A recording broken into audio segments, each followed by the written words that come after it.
So after you log in, you will find in your dashboard you will find apps. And what an app is, an app is just a project. So for every project that you want to integrate PayPal into, you need to create a separate app for it. And I'm going to be showing you how to use apps. And what's important here is that we have two tabs here, one for sandbox and the other for live. The sandbox is used for testing.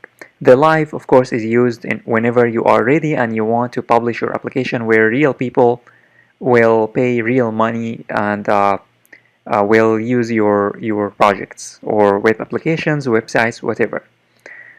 So here on the left side we have your account, we have the sandbox. So what's important here is the sandbox. Here you need to click on accounts, and you need to create two accounts. One account will represent the buyer and the other one will represent the owner, because the buyer is going to pay to the owner. So you need to create two accounts. Let me show you how you can do that. First, you need to click here on create account. And now I'm going to create an account which is going to be a personal buyer account. So the buyer again will pay to the business account. So I'm going to here select the country. You need to select your country and then click on create. And then here it's going to say the sandbox account was created successfully. So this is a sandbox account, this is a testing account. So we need to create another account that will represent the owner, the business. So you need to click here again on create account, and then you need to create a new account which is going to be this time a business account. Click on business, and then you need to select your country. I'm going to be selecting here the United States, and then click on create. And then here it's going to say again the sandbox account was created successfully. And if you scroll, you will find all of the accounts that you have. So here I have these accounts that I just created. One is a business account which is going to represent the owner, and the other one is the buyer which represents the customer or the buyer or the user.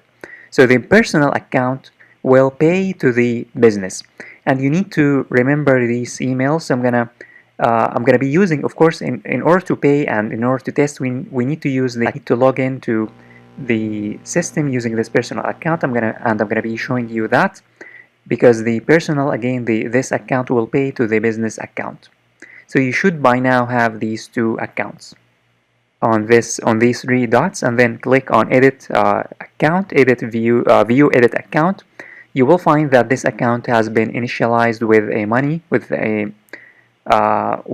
around 5,000, I think. If you click on funding, you will find that it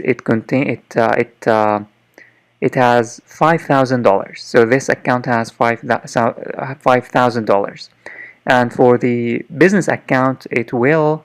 If you click on funding, here, funding, you will find that it has also $5,000. So the reason why this is important is because after testing, the amount of money will increase for the business and will decrease for the owner, for the personal account. So this is the second step. The third step is to create an app. So you need to click on My Apps and Credentials and create a new app. So here what you need to do is that you need to click on create app. Here, click on create app, and you will be able to create an app. So this is very, very important. You need to create an app and you need to give it a name. I'm going to say here my project, just my project. And then I'm going to click on here you need to select your merchant or platform, and here I'm going to select this option. And then this is very important, you need to select the business account. So the business account that I have just created is this one, is this email, and then just click on create app. That's it, pretty simple.